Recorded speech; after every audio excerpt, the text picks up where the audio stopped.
past couple of years, Dr. Vargas has been nice enough to visit with us during the budget process to give us an update on how this process is faring and what some of the year-to-year details and logistics are, and really have a dialogue with members of the community so they can better understand and offer their kind of insights or comments to him as he goes through this process with the Board of School Committee to craft a budget and then work with the alderman and the mayor to finalize and pass a budget. So that, as we all know, that process is ongoing at the city level. So for Dr. Vargas' benefit, before I go around, just in case he does not know everybody, if I could ask everybody to introduce themselves, if you can start. I can. Lara Quiroga, Director of Strategic Initiatives for Children at the Manchester Community Health Center. Yes. Barry Reds here. Frank Wells, Foil Tanner Engineering. Susan Hewitt, Manchester Community College. Joanne Fine, Primary Bank. Kristen Eckler, my parent. Justin Blaze from America. Rick Blaze with Primerica and also Board of Directors for Way Home. I'm Robert Turney from NeighborWorks, Southern New Hampshire. I'm Arthur Bodie, Vice Chairman of the Board. And Sarah Jacobson with the School District. Great. Thanks everybody again, and Dr. Vargas, let you take it away. Thank you, Mike. Thank you to each one of you. 3 years ago when I came here, I didn't know what I was getting myself into. And Mike, the chairman, have been great. I remember he facilitating a good discussion in which about 4 or 5 of the CFO, the several businesses and organizations, they take a look at our budget and our financial situation.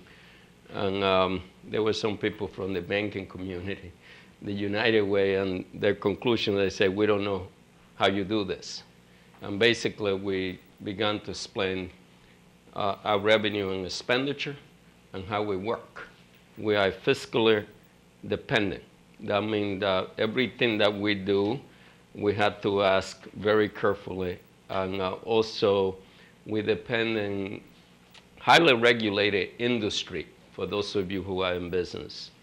By highly regulated, and we are very proud, by the way, of our mission. We educate kids that we had to have 3 people within, a nurses, a teacher, and a paraprofession. And we educate kids that are in an AP courses and they way to Dartmouth or Harvard or MIT and everything in between. And so we love you, college. We send you a lot of kids.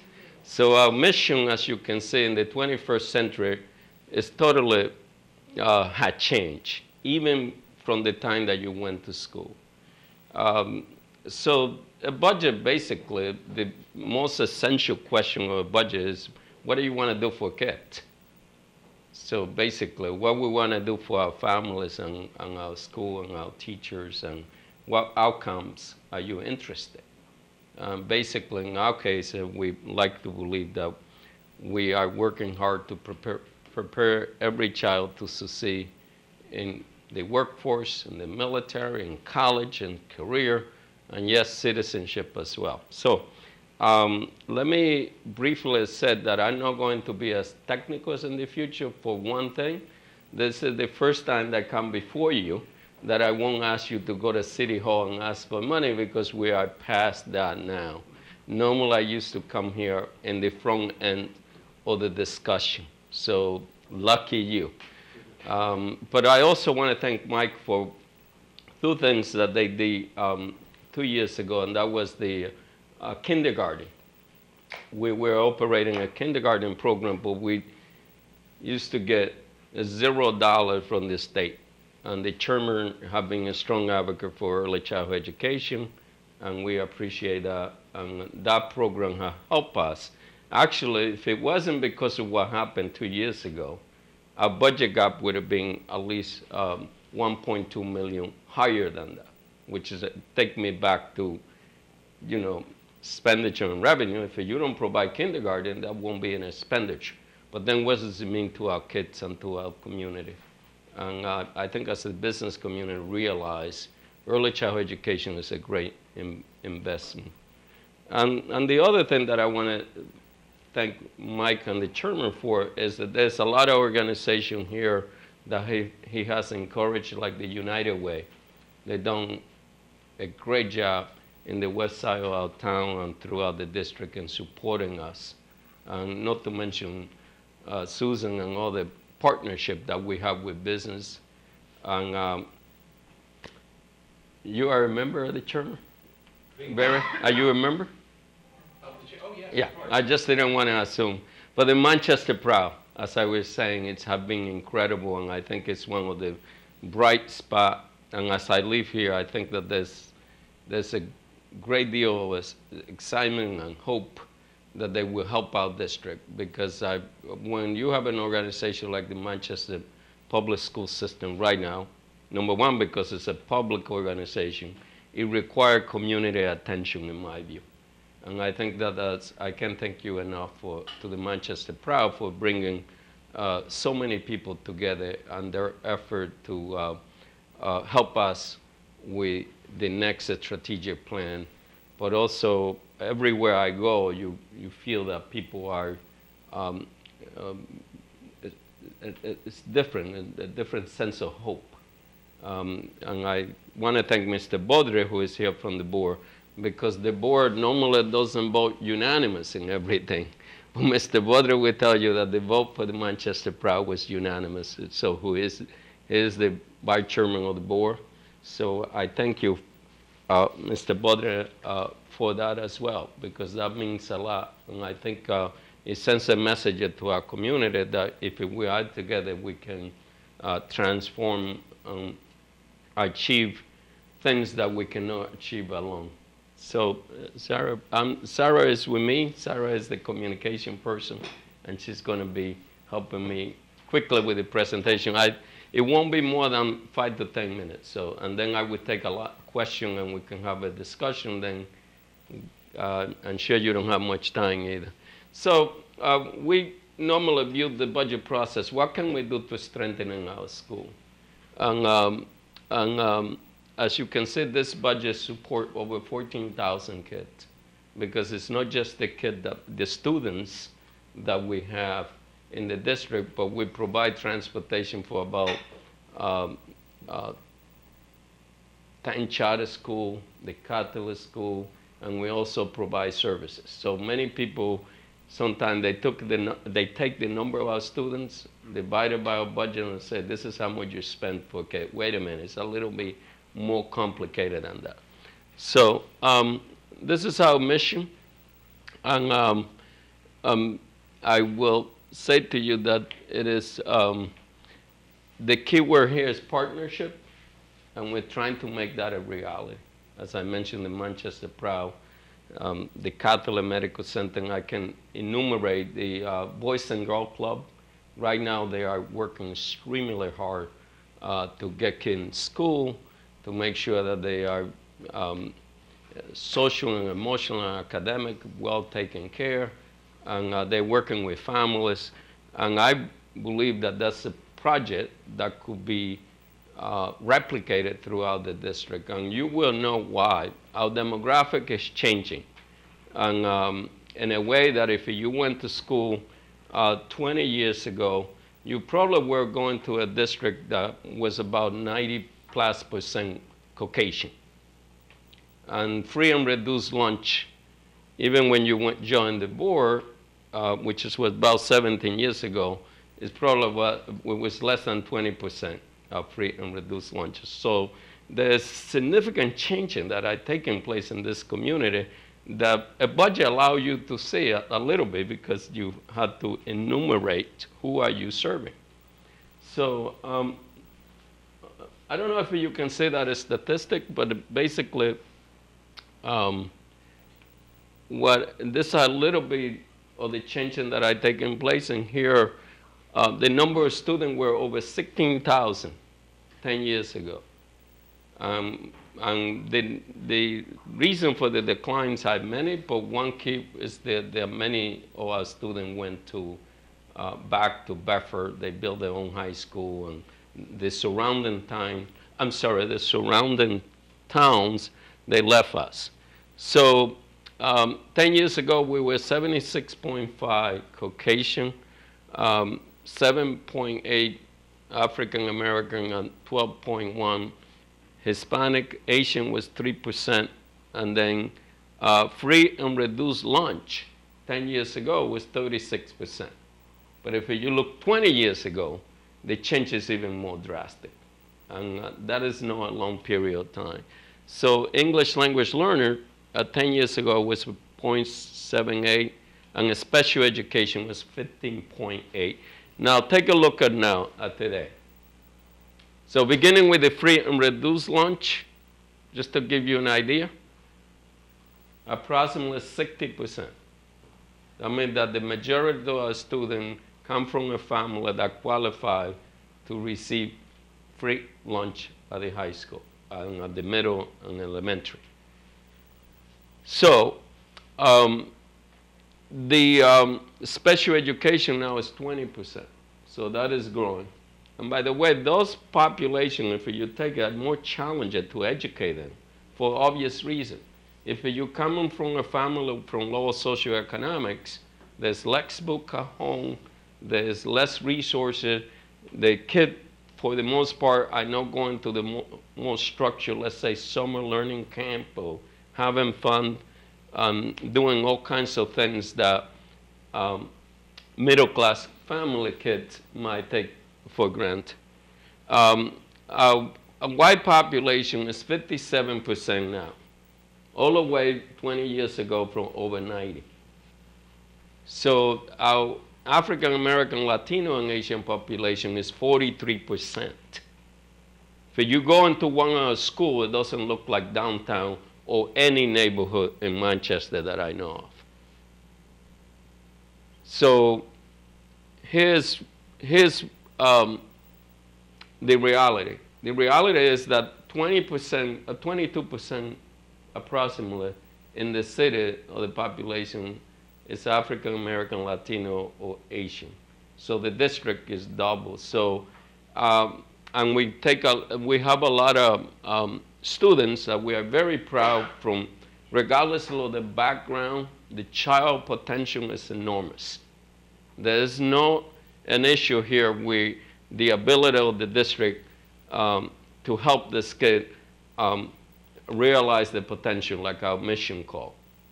What you will see, though, and this relates to the budget, that it requires a totally different way to approach things that you didn't need to do as a school system, now you better do. And I mentioned the example, let's say free and reduced lunch is a place where some district, I used to work in a district that used to make money with a free and reduced lunch. Then in this one, it's zero. And in my prior one, it was a loss that you had to come up with revenue to provide for those things that normally in a solid middle class district you don't have to worry about. So each one of those statistics, for example, the refugee student, they are very successful, but it requires more support and resources to do that. So the special ed population, I open this by saying, and if anyone of you want to take a tour, things that they were not, that we didn't have to do 20 years ago. Like, for example, right now we have to educate any child 3 years old who has developmental disability and qualify. We have to provide a program. 3 years old. Interesting enough, we only get 154,000 from the state to operate a program that is close to 5 million. I like to do business with anyone who can give me that deal. Except that the taxpayer in here are the one who had to pay for it. And unless it's understood, sometimes you begin to point finger. So, go ahead, please. How much did you say it cost again? They give you 154,000. It's probably cost us about close to $5 million. Thank you. To operate that program. On transportation alone, this is a specialized program with kids that might have been determined that probably their entire life they won't be less able to walk or to lift something. They need physical therapy. They need a lot of stuff. Now, that is a federal law passed through the state. And I will tell you that in the state of New Hampshire, it's fascinating. We spend for that program right now, I would say over $2 million transportation alone because it's highly specialized. So I'm trying to put a context to the budget. So next, please. So this is some of our goal that we're working on. As I mentioned to you, the Manchester Proud is working with the district to come up with a strategic plan. But some of our goal, one of the things that we want to do is to strengthen our middle school to make sure that we have, by strengthening our middle school, we believe that we're strengthening our high school. So it's a system-wide strategy. Also, our elementary, our focus is literacy and numeracy. But however, we had to do tons of stuff, not just teach kids about math and reading and writing. So next, please. And this gives you an idea. This is something from the budget context. The Manchester Public School System spend the least amount of dollar per pupil expenditure. Arguably, we had the most challenging population to educate in the state of New Hampshire.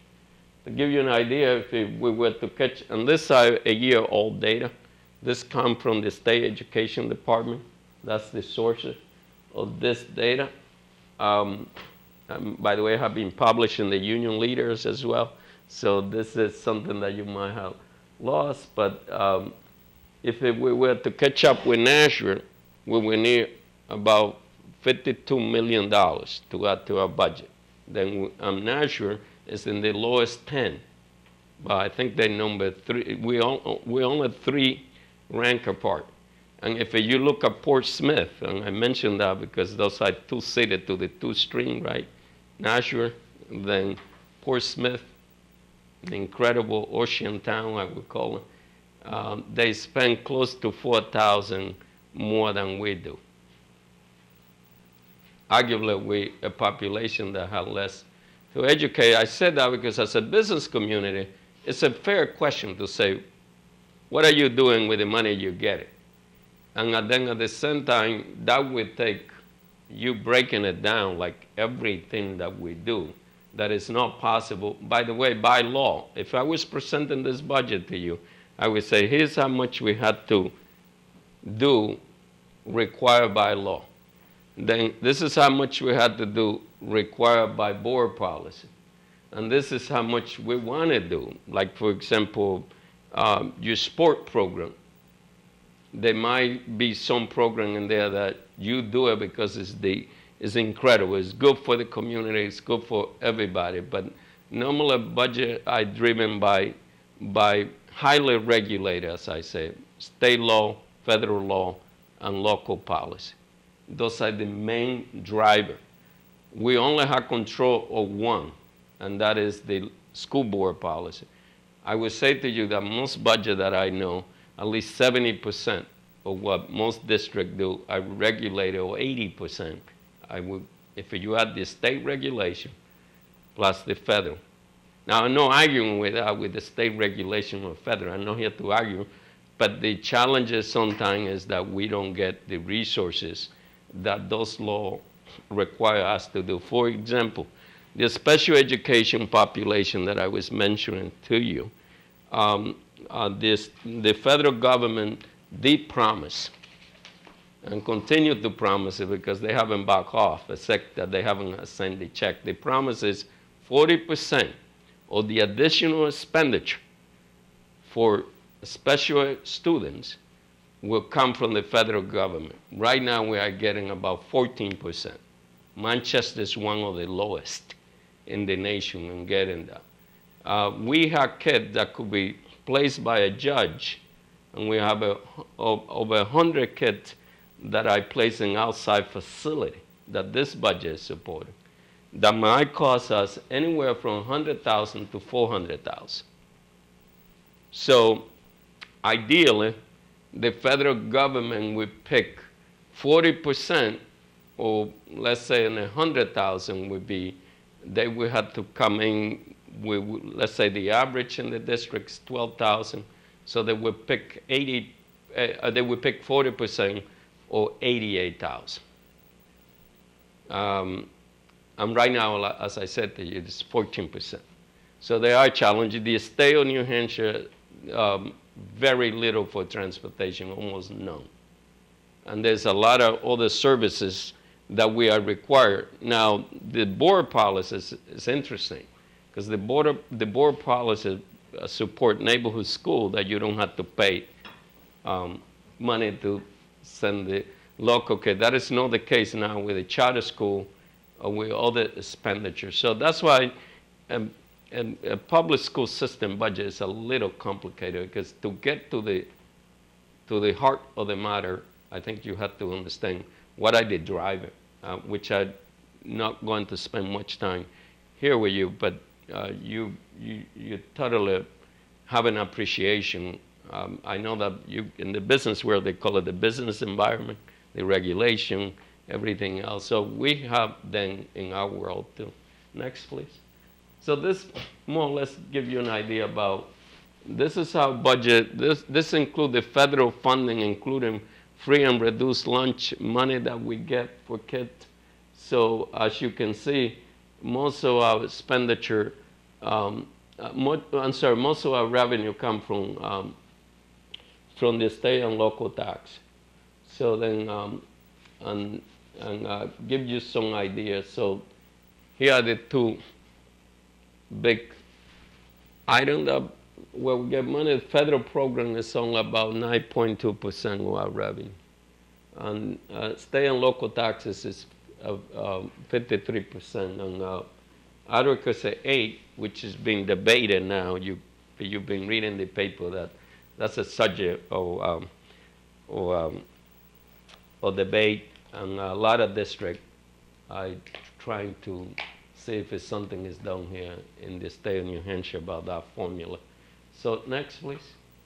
So this is our expenditures. You can see salary and benefit. I 73.2. That is not unusual, because most of our organizations, it's dealing with kids. We have to have a lot of people taking care of them. So the debt services, this is pretty healthy. If it wasn't because our overall revenue, very little, but we are hurting. By the way, one of the things that you probably know, and I don't know if Barry, Manchester probably is going to get into our facility, but I estimate that you will have to bring our facility to standard, and if you were to benchmark our building facility with surrounding district, you're looking in the hundreds of millions to make out. And I'm talking about, I have middle school that had no labs. You're not going to be a world class or the best district in America, as I'd like this one to be, if you're not doing rigorous science and math at the middle school. And that's an effort that I thank the mayor, because she added 1.5 million in additional to the tax cap revenue, although we did ask for more for technology, just fundamental stuff. I'm not talking about that we're asking for luxury stuff. What are we asking for? We're asking, and this year we're driving an effort to make sure that our kids have as much technology as possible. Our kids are far behind any other group of kids in technology, and the reasons are multiple. One of them is that we don't have depreciation. In other words, when we buy a computer, we don't think about at what point that we need to replace that computer. So everything happens as you go, not because the school board doesn't want to, or the mayor, anyone. It's just our revenue reality is one that is deserve some attention from the part of the community. So Barry, I can't thank you enough, because they have hired a group that is looking sort of like a forensic view of the budget, which on the finance. In other words, so that a third party could come in and, give you an overview of what they found. My hope is that they will get to some of this thing that we are talking about today. Quick question on the salary piece. Looking at, I do a lot within the schools, both speaking in classes and stuff. The aging population that we're faced with, teachers especially, as they're aging out and we're bringing new teachers in, I mean, is that going to dramatically, and I don't know if your studies would include that, but affect that 73% of the budget, where it might come down a little bit more for health insurance reasons, for cost of payroll, and that money could be redistributed elsewhere? All things being equal, you're right. However, with the assumption is that now you have the district, in my view, going to have to take a serious look about how do you attract people here. Our principal, for example, make less than you make pretty much in any place in the state of New Hampshire. I have situation in which we can fill a psychologist position or certain type of area, because or when we attract them, we lose them. So, and the reason is our salary, our benefit are pretty healthy, very, very good. But our salary, particularly for a kid that just got out of college or a youngster, we are $50,000. The average bachelor degree person, I think, is around $40,000 in debt, and they're very lucky if they come out on the average. And when you get a job with the Manchester Public School, you begin to make $37,000. In New England, 45 minutes from Cambridge, 55 minutes to Boston. I just don't know. Your question is so good, because I do believe that that's one of the strengths of the district, that we have such a legacy of people who have invested in the city for years. And you're right, I wish that would be the case, that there would not be a need to increase salary, because then you can achieve what I think you alluded to. But if you take into consideration that at some point you're going to have to say, what do I do with salary here to be competitive and attractive? Then that's a little bit more complicated to determine whether you're going to save or not. But it's an excellent observation, by the way. Review those salaries like on a biannual or every 3-year type thing, comparing it to. Every year we look at, during the budget process, our business administrator, looks at the salaries, and there is a differential between the new hire and the person leaving. The benefit structure, as far as medical, pretty much would stay the same. And sometimes it might go up because a younger teacher may come in and get on a family plan, where the older teacher might be on a 2-person plan. The only other savings would be retirement, because retirement is based on salary. So it's a percentage of your salary. So that might be a little savings. But we do utilize that in our budget, the savings. But as far as pay scales though, I mean, for that under, from Nashua school teacher to Manchester school teacher, is that evaluated all throughout the budget? We do a comparison with communities our size and around us. And that's why Dr. Vargas said we want to bring our salary up, because we are on the lower end of the spectrum for starting teachers at $37,000. A good example I just saw last week was, sorry, I'm Jimmy. I'm sorry. I'm on the school board at Ward 8. I saw last week that a starting salary for an elementary school principal in Amherst was $125,000. Our assistant superintendents don't even make that. So getting back to that topic of, we need to attract some people, so you have to bring that up somehow. Again, I cannot thank you enough for this question. What allowed me to say is, again, thank you to Barry and Mike. What I mean by that, this community need to take a look at our district from an objective perspective. And I think your question is excellent, because it touches on a lot of things, right? Because one part of a healthy organization is to have a well-engaged workforce, in which that's our strength, because we depend so much on people. And that's a question that we're going to have to address. Next, please. So in here, as you can see, you have a little bit the demographic. in the, this is a 10-year trend in terms of population. I went over with that with you. Next, please. This is our workforce, so great question that you asked. Our staffing have been declining, and of course, because our population is declining, we need less of them. So we had a reduction of overall 11.6 in the past 10 years of staffing, and mostly driven by the reduction on the student population. And you can see a number of teachers in particular, and in both areas had declined significantly. I will say, as you can see, over 200 plus members. Next, please. And this gives you an idea about the another thing that this community need to look at it. And by the way, I take the position every school in our community is our school. So we can't just be the charter school, you Catholic school, you public school. Let's take a look at what's going on there as well.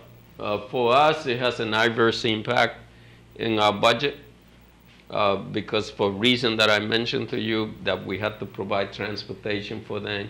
We also had to provide services from for special children with special need, and so on and so forth. So I just put it out in there because it's part of our story in terms of the budget, and they are increasing, as you can see. The other population is the homeschooling. It's fascinating, and there's as many homeschoolers as there in charter school. So people are choosing, to educate their kids at home. And New Hampshire is very strong. The law is so strong that I can't monitor those kids. I can't tell you one thing about them.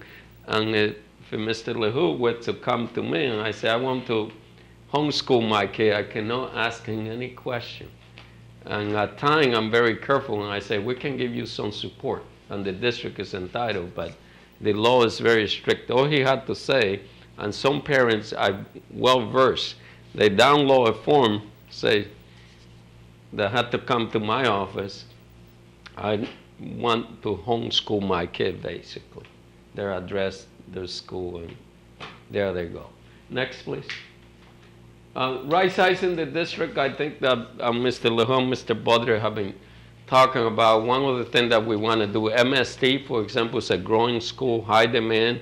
And one of the most brilliant things I think that the board did last year was to expand MST, in which we are educating significant. We took every child that applied to MST for the first time last year. And this year, this budget support taking every child. And if you are from the business community, and Susan can talk more about this, the so-called middle skill job is one of the where the most growth for job will be. Like the entire state of New Hampshire is looking for kids, for workers in the technical industry as well. And a lot of these kids get incredible high quality instruction in many different programs, anywhere from auto mechanics to culinary arts to graphic design to all kinds of things. If you haven't seen MST, you might want to visit. This is the kid that I'm talking, the area that I'm talking about. Expand MST to utilize the space, and it makes sense. That's where your demand is. Memorial population is declining. There's a surplus of space. Why not use it? So I would say to you that in this budget, there is a significant amount of efficiency that we're putting, not just on the space, but also shifting the staffing from where they need it less to where we had the most needs. Next, please. So this are some of we did move our central office last year into West High School. We have a capacity for over 2,000 kids at West. And right now it's operating about 750. So we moved there and utilized that as space, and we were able to achieve significant saving. Our debt service went down by over 1 million plus. So, and our estimate is over 100,000 per year. When you're in this type of situation, you cannot afford to run the organization. We are having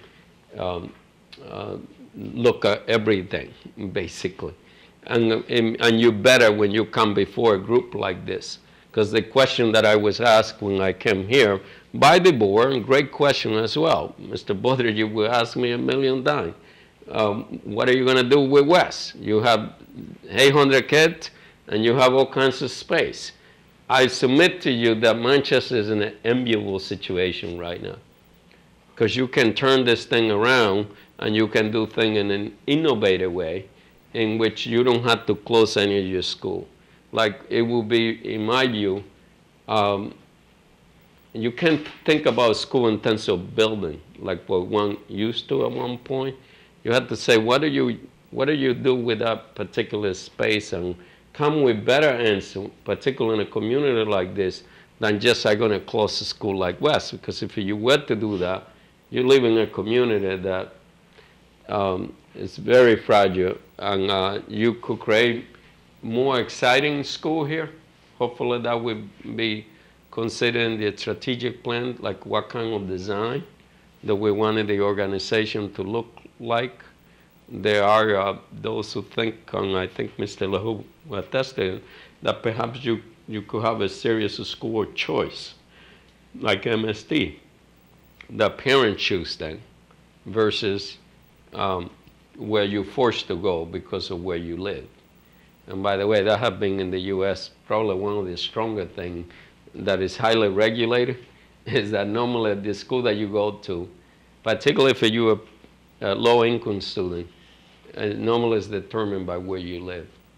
And there are not as many choices. And one structural challenge that we have here is that you don't get transportation dollars.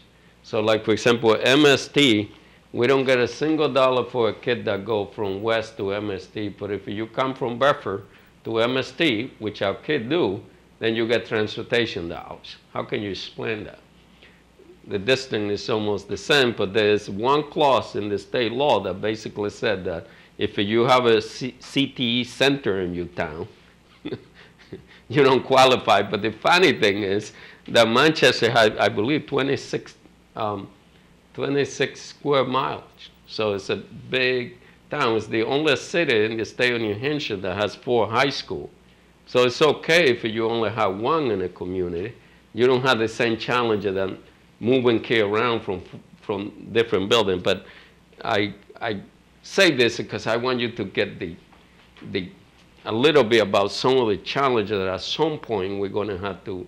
I don't think any single business will tolerate that kind of unfair regulation, because it would disadvantage you.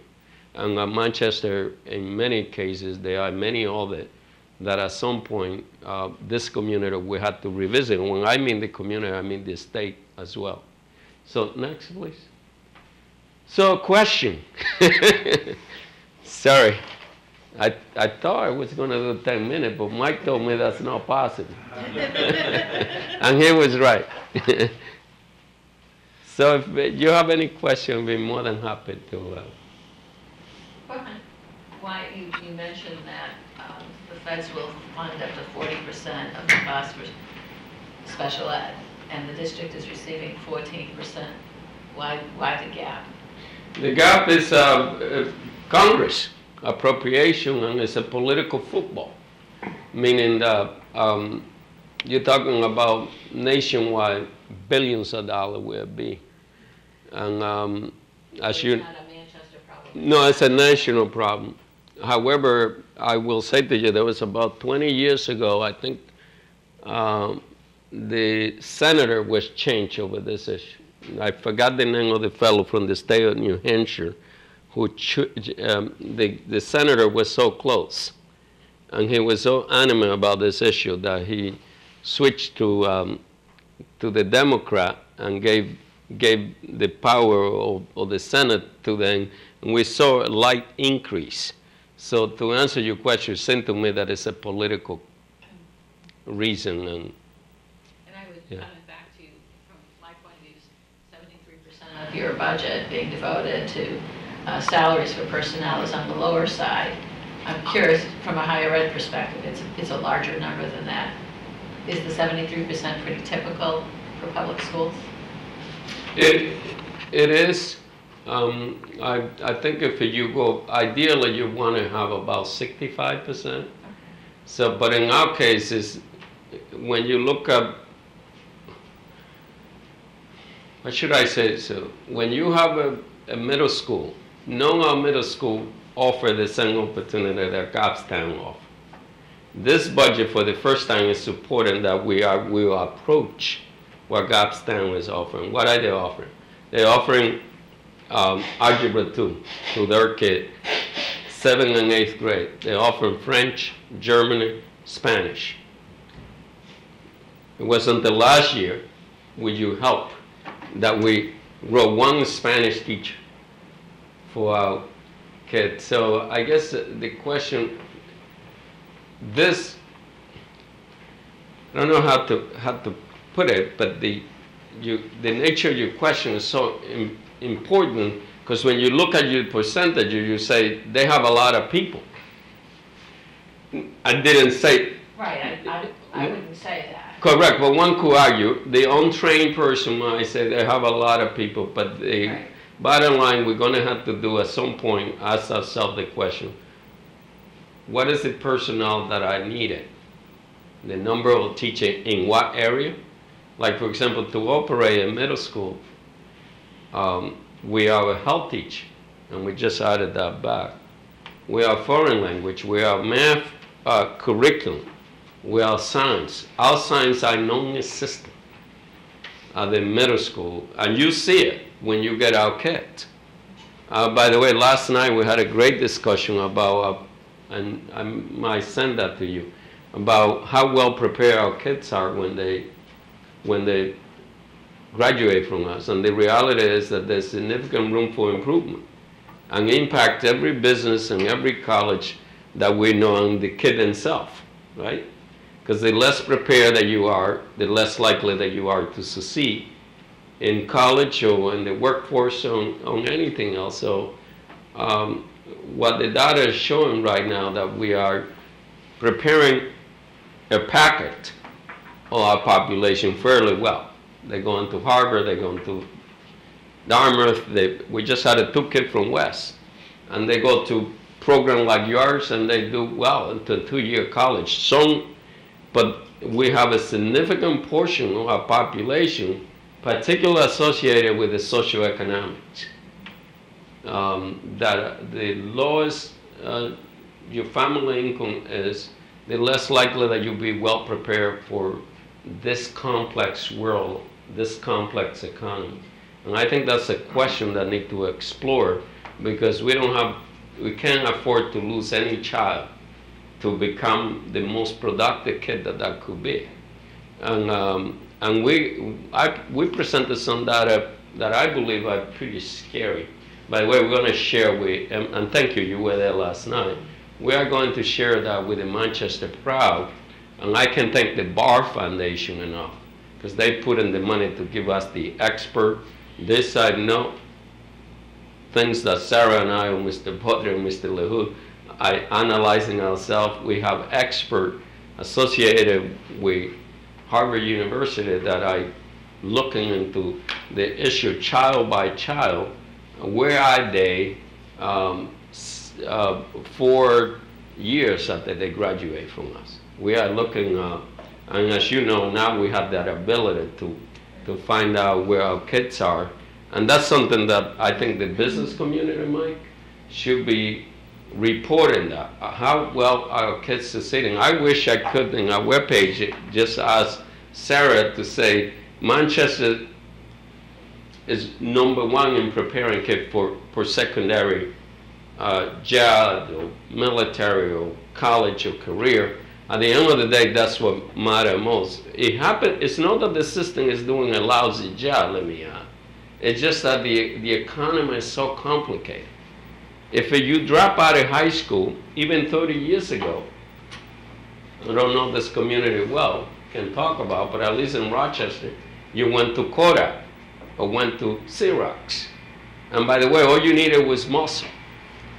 And the packaging was not done the way it's done right now. And so, you know, they will ask you, can you lift? So that's what I mean by muscle. Today, they say, can you compute? It's a totally different world. So it's not the preparation. I want you to know that the U.S. has one of the best education systems in the world, arguably the best. When you hear a lot about the decline in education, I think you're hearing about the change on time. And I think that if you had the economy of 50 years ago, our kids would be considered much better educated than what they are today.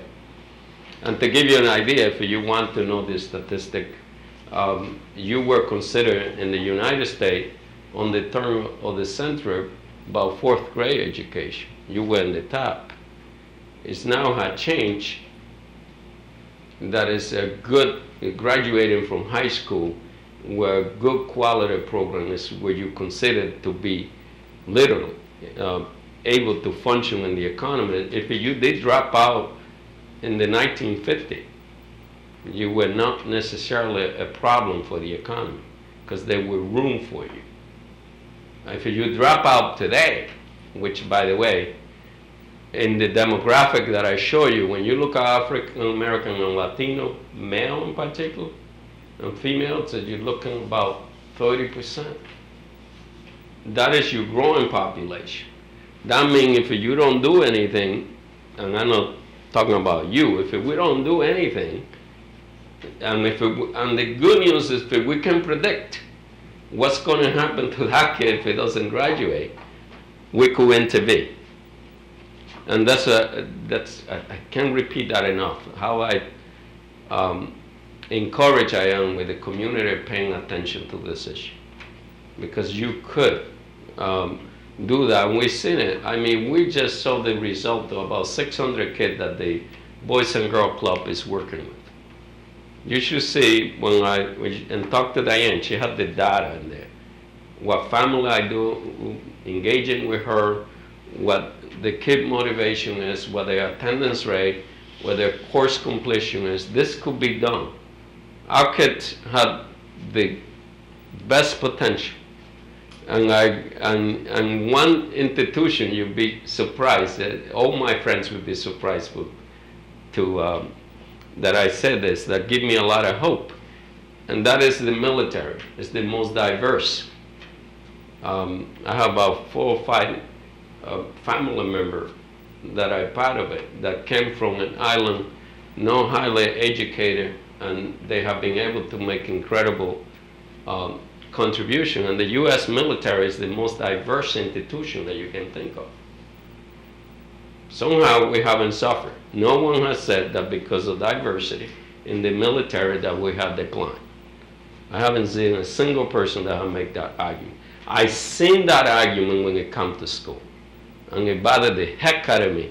And the reason is because it prevents us from dealing with the real issue. And as I said to you, you are an incredible people to even listen to a crazy guy like me. So go ahead, please. Your time's appreciated today, and I think the big part of it is getting more of a message out to the entire city. I mean, here's a group that's probably more active than most, but the challenge comes in if there was a video showing like no labs in the middle school, the struggles that teachers are having by not having equipment. But I mean, everybody's educated today by short videos, unfortunately. But I think that's part of a PR messaging to the population in general. Because when you go to the election polls, I lived in Bedford for 12 years, and you had the people that didn't want a high school because they didn't want to pay the taxes. So they come on and vote, and they kept pushing for it. The same in Manchester. Your aging population, my kids are already out of school, so it's like, I don't want anything to spend on schools. I want to spend on my roads or something. But if we could educate people, I think that'd be a big part. And again, your group is probably primed to offer that up. We're making our first video on Sunday. Good for you. Leading edge. I just have I guess a couple of observations, and I'm new to the chamber, so correct any inaccuracies. But first and foremost, I mean, I think how many, certainly in the nonprofit world, and I would imagine in the for-profit world, that you establish a mission, vision, strategic plan for your organization, and that is what drives your budget. And I think in the schools, it's the converse right now, right? We have a budget that is allowing us to only carry out pieces of what we're trying to do, and we need to be able to flip. We need to be able to flip that, and I think we'll have some strong ideas about how to do that with the work of Manchester Proud and the district. And I think it's really, you know, even though there's so much out of our local control in terms of the board, I think in terms of advocacy, the chamber and the businesses involved, we have an opportunity to advocate for the legislation that is out there. I mean, there's a piece that is increasing the adequacy funding. There's another piece to restore at least the last 2 years, I think it is, of the stabilization funding, which is very helpful to Manchester. Otherwise, we'd be looking at another, I think, about $400,000 cut this year for stabilization. We lose about $500,000 a year. Yeah. So I think that's a real opportunity to advocate locally to our state legislature. Those are things that are going to be really helpful.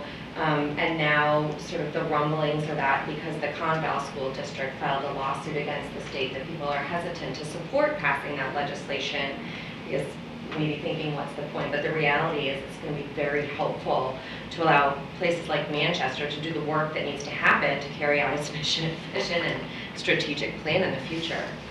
So I just, if we could advocate. If I may, I'm glad you brought that up because I did get a call last night from a state rep.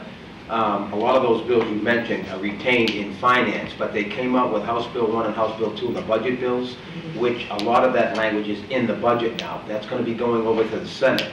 And so anybody that can call their senators to get this passed, I know that if they pass, we will get over $3 million for this year and $16 million for 2021. So that is really important that we get it through the Senate, and then hopefully the governor will sign it. But all those bills that you talked about are in that budget bill, and they retained them in case the budget bill doesn't pass. Hopefully we'll be able to get some of that back, including the retirement aspect of it, which was 15% reinstatement of the downshifting on retirement, which for the school districts is about $2 million. So that's another very important piece of legislation that I believe is in the budget bill. So hopefully that, the community will rally around that and talk to their state senators to pass this. Yes, they have passed, you hear a lot of the downshifting. The harm that the state policy change had done to the district is enormous. It deserves consideration. There have been 3 policy change that contribute to our structural budget gap. By structure, it's just by design. Every year you will have a budget gap in Manchester. When you revenue, you're losing revenue because of structure that were in place for 50 years. Now we change it. District would not even given time, sufficient time to adjust. It was just throwing out there. One of them was building aid. We used to get significant support to repair a building. I mentioned to you a building condition they need to look at. The stabilization aid. We're going to lose, I loosen by design now, $500,000 they every year, just in there. The pension plan, it was designed by the state and continued to be designed by the state and run by the state. And we used to get 35%, which translate to this year will be about $2 additional million for the district. That could be investing program. Now it's going to our pension. It was in place for over 50 years in which the state contributed 35% of the expenditure. And now we are picking 93%. And the other is by the individual contributor. it is unsustainable. And by the way, we don't control, we don't have even an influence about if we want to redesign that, if we want to work with our teacher or our folks. That is a state design, state-run, state-driven, except that we are paying our 100% of the bill come from the district. So there have been things that I go, how can this be? I predict that you will have a crisis if you have a downturn in the economy and your pension, which is driven by what happened in Wall Street, were to go to 30%. Right now we're paying 17%. You will have a crisis. Every single dollar that the taxpayer are paying here won't cover that increase. And it's not sustainable, the tax hike that you will have to achieve to do that. So there's an urgent need, in my view. And by the way, this is not just me. Mr. Bodrino, I have gone to Concord, and all the superintendents are coming and telling the same story about what's going on, that the shifting to the local taxpayer is enormous. So this is something that I think at some point it might require an in-depth analysis by organization like this. Yeah, helpful conversation on the relationship between our local situation, our budget, and what happens in Concord. And it has been something the Chamber's Government Affairs Committee has been monitoring and weighing in on. And I expect we'll do so again, given that it's a budget year this year. In addition to some of those kind of foundational issues that are within the budget or within different pieces of legislation relating to, you know, the retirement share or adequacy aid or other funding, you mentioned a couple times during your presentation specific regulations or requirements that create challenges for us locally. And I'm wondering if we've ever gone through the exercise, or if that's something you could provide to us, of what are some of those regulations, requirements at the state level that you feel create challenges for us locally, and whether we could explore what changes are possible at the state level to provide more flexibility that would provide you more savings or opportunities to innovate. You know, you mentioned transportation requirements was one, or just thinking out loud. Yeah. Those are things that probably haven't changed in a long time and probably haven't been looked at.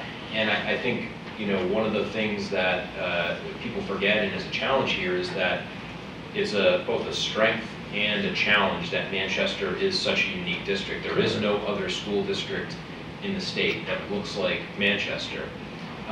Yet we have a regulatory structure at the state level that doesn't always appreciate those nuances and differences. So, you know, for the other, you know, 170 some odd school districts, you know, it might be okay to have one structure, but if you have, you know, a district like Manchester that really is hurt by that overall regulatory structure, you know, we should try to advocate for more flexibility. And so I think if you could help us better understand some of those things, you know, if there were 10, you know, what are the top 10 regulatory or requirements at the state level that you think add those complexities or things that we should look at differently? That would be helpful for us to take. Definitely, I can send you a list. That would not be that difficult. And there are some come to mind immediately. The transportation thing is just crazy. We had to send kids not to get the support, to have the requirement. Transporting the kid is not what is crazy. What is crazy is that you set an expectation to do so without the support. I just want to be clear on that. And even yesterday, if you look at the union leader, they were arguing, the state said that we get like 150 something per kid. I would tell you that might be average because it's not for Manchester. But most districts spend over 1,000 plus to achieve that. You can see the difference. So basically, less than 10%. So the local taxpayer pick up 90%. that is not a good arrangement. And it doesn't matter which way you look at it. And let me just say this very clearly. I'm not saying that money alone is going to solve this thing, or that you just could add, we need to look up, like you say, the regulation, what are the implications? What is that we are doing X versus Y? And a lot of this thing is, there's a lot of regulation that drive this. Have to wrap up shortly. And, Yeah. Last question, Jimmy. No, I wanted to point out, Dr. Vargas is very humble when he talks about resources and stuff, always going to the classroom, always going, out on the streets, but at the detriment of the district office. We found out last night, just for an example, the IT department, there's 12 IT technicians in Nashua, and we're a larger district, and we have 4. So the support, so when you do ask, can you get us that information? There are many people that are wearing many hats in the district, that have to find that information, have to go dig, but it's important, and it's vital. Even to Dr. Vargas's, has taken personal, hits to make sure that all the resources go out to the district. But it's a much harder sell, right? So you go out there and you say, we need teachers, and then somebody says, no, we need 5 IT guys or girls. It's a much harder sell to do for the district. But we can't lose sight that, if the district doesn't have, the people on the ground don't have the support to when they need information like this, and you should be able to make a call, I'll have that for you tomorrow. And it just doesn't happen. I sit on the negotiating team, and we really have Karen Francis, who, my gosh, she's an angel to the district. But it takes us a long time to formulate plans and strategies and stuff for the negotiation, because she is one person on that team. So we can't lose sight of what's happening at the helm as well, and not always just boots on the ground. So I just want to point that out. I just want to reiterate, or actually hadn't even been mentioned on this budget. Our request over the tax cap was 3.6 million. The mayor, to her credit, gave us 1.5 towards that 3.6. So we still are down $2.1 million to get the money that we need to operate the district with the initiatives that we're moving forward with the redistricting and getting our contracts settled. If we don't get that money, it's going to be extremely difficult for us after July 1 if we settle contracts to get the budget to work. So that is something that's really important, and I hope that we convey that to the aldermen. And that's one of the problems I see sitting on the school board, is that we don't have access to our own finances. We have to go and seek them from a third party, which the aldermen have been fairly good to us. Last year we asked for an additional $2 million. They gave us 1.25. So that really hurt us. And this year again we're asking for 3.6. The mayor gave us 1.5. So we're still we still need 2.1. So I'm hoping that people can speak to the aldermen when it comes to that, because again, if we after July 1, when the RIF dates are gone, we can't cut personnel, and then contracts start getting settled, it's going to be difficult to come up with the money. I want to thank you, Mike, and each one of you again, and I want to say to you that the good news is every day we deal with over 14,000 people, children, I'm sorry, and our people are incredible, like Mr. LeHoux is saying. They're doing incredible amount of work. Mr. Butler will tell you that what we are fighting for or asking for is for things that are very defensible. But for you, as a citizen of this community, if I were to leave you with one advice, is benchmark our school against all the school. And that it's not difficult to do. All you have to do is pick 3 to 5 in the surrounding district. And here's what you will find. You will find that we are doing much more with less, I believe. However, we are shortchanging our kids. That's the good news. You're doing a lot with less, but you're shortchanging the potential of the district and the potential of our kids. Just to give you an idea, and I will close, just because I think this would drive the point that Mr. LaHood is saying, an administrator in central office or a teacher or another support staff. Our district have in place about 12 psychologists. We are the only school that I know of, a school district in the surrounded that doesn't have at least one psychologist per school. So we need at least 22. That 22 translates to about $1 million. So you could go in and benchmark and say, where's the gap here? And you might find them someplace that you might have to reduce. By the way, in this budget, I'm reducing staffing from the high school and shifting them down to the middle and the community. And I leave you with that because you have to work at both ends. What efficiency can you find? But also, what are the norm? What are the standard to run an organization? And in the 21st century, if you run in a school, we are a full-time psychologist, and you are asked by regulation, by the way, that the mental health should not be an impediment for a kid to access education. It's not like in the old day, they call you dad, right? Say, come and pick up this boy does not belong here. You can't do that anymore, and we should be very proud of those regulations. So I just want to be careful that it's not so much that the regulation in itself, I not necessarily as the problem, it's also the funding that is not coming with it. Like psychology, for what? For special education, for the most part. So by not having that kind of support that I think Mr. LaHood is talking about, you are shortchanging. I'm not saying you, but we are collectively as a society shortchanging our kids. And I thank you again because I believe that this district is where it needs to be and tends to avert what has happened in places like in my prior position, where it declined so low, the decline was so drastic. And the attention, we are giving the necessarily appropriate attention for so long that when people wanted to intervene, I'm talking about the community, it was too late. In Manchester, it is not too late.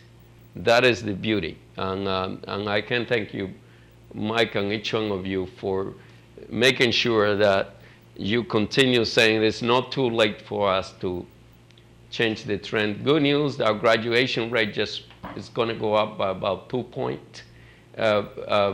West, for example, graduation rate was about, when I came here, about 62%. It's going to be around 70%. No one should celebrate that because there's 30% of the kids that I know making it, but the reality is it's on the right. We're turning the corner around, and as I look at varying here, the strategic plan with the community input and this type of discussion will get us there. So thank you, Mike. Thank you, Dr. Vargas, Yeah. for joining us. I want to also thank you for your efforts the past 3 years, your service to our community. We greatly appreciate it. I know I really appreciate your engagement. You were incredibly accessible during your time here and always willing to do things like this. So really appreciate your efforts, and we'll miss coordinating and working with you, but I'm sure you'll be able to go on to other things and be very successful. Yep, thank you. Can I just echo that sentiment and thank you personally, Dr. Vargas. You've been a really strong supporter of Manchester Proud from the beginning, and the passion you have for our kids has been a great motivator for all of us, so thank you. Okay, thank you. Thank you again. Thank you. Thank you so much. I will miss you. Absolutely. Yeah, take care.